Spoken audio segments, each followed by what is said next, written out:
Okay, so here's the mess I'm working with. This wire here was just cut off, and it routed along the floor this way, and around the corner, and up to the battery where it just didn't connect to anything. So I'm definitely just going to pull that wire out since it never did anything. I think I'm committed to no longer having wires just run around on the floor like this. The other wire, which was connected to the positive terminal of the battery, ran along the floor this way, over to the other door, and down there, and that one actually did connect into this relay disconnect. So that one needs to be rerouted. And then the other thing that I found is along the door here, right along the door, this wire was run through the muck, and that's actually probably the signal that is connected to a signal that's only on when the vehicle's running. So that's probably my starter or whatever. It indicates the van's running and indicates that relay should be on and using the alternator to charge the batteries. So that's good. I'll preserve that wire. I'm really not sure if the polarity on this makes any difference, but the one on the mounting side was the one that was run to the front, to the what I'm assuming is the signal wire, and then of course he used a red wire for the chassis ground, but that was on the opposite side from where the mount was, and then he had input power coming in on what would be the left if we looked at it with the mount on the top. So just documenting. Alright, gotta have all the screws and bolts up on this nasty looking trim piece in the back. A little better once that's ripped out. I also think I'm actually going to use the foam that's in here. I think it's okay. I think it's level enough. Alright, it's been a fair amount of work this morning to get to this point. We're going to remove the Max Air fan. We built this piece of aluminum, or cut it to 16.5 by 16.5 to cover the hole, and then what we did was drill up from the bottom through the holes where the screws were before to create the holes in the piece of aluminum. And now Ben's going through with caulk, and we're going to caulk around the edge to kind of glue the piece of aluminum in place, and then later we'll come through with the better material and final seal it. Alright, I have my first floorboard cut to 71 inches, just like the instructional video said, and I am working on a cardboard template for this corner. Alright, I have my template. I didn't like that curve, so I just recut it and taped on another piece of cardboard because it'll give me the angle I need for the piece I'm going to cut. Alright, this is the template for the other side. I'm really appreciating that it's just cardboard. I can create whatever I want.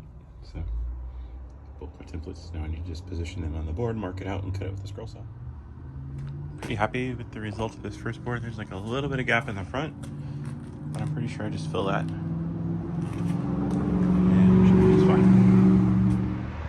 Good morning, time for another update. I guess it's afternoon now. Mihai helped me cut the wood for the benches, kind of got them in place. They're not firmly anchored down yet, and the back braces aren't really done yet.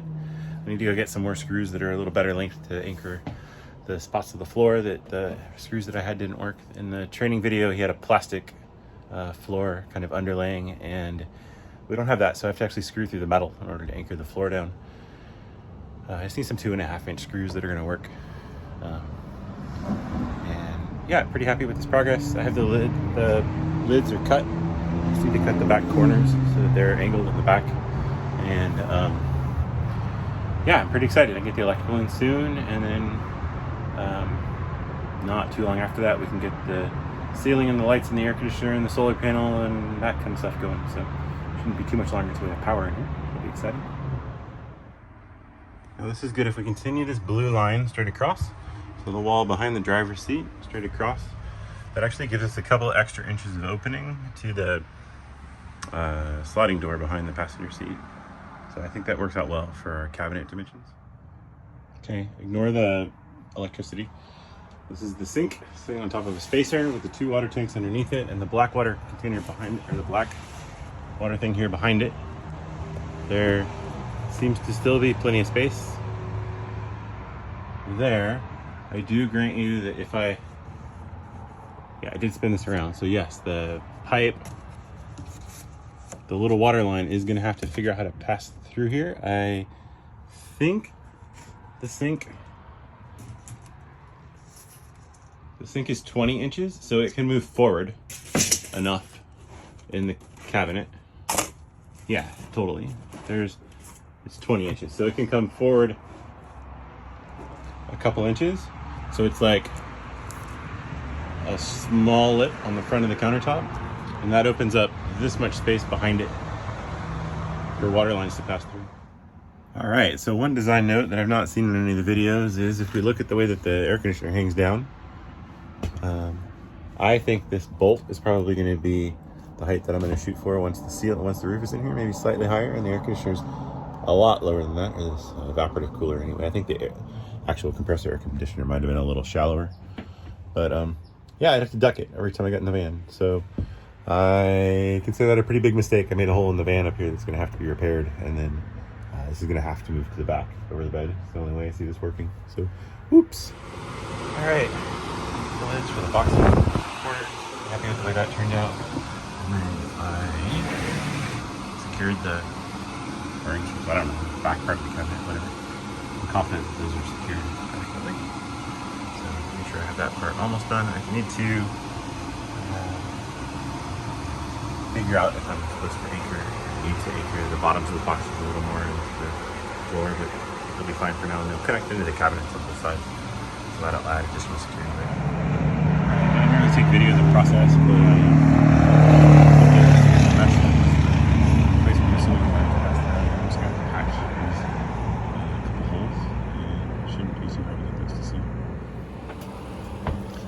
Alright, it is cabinet making morning. I spent way more time last night than I care to admit making this piece right here.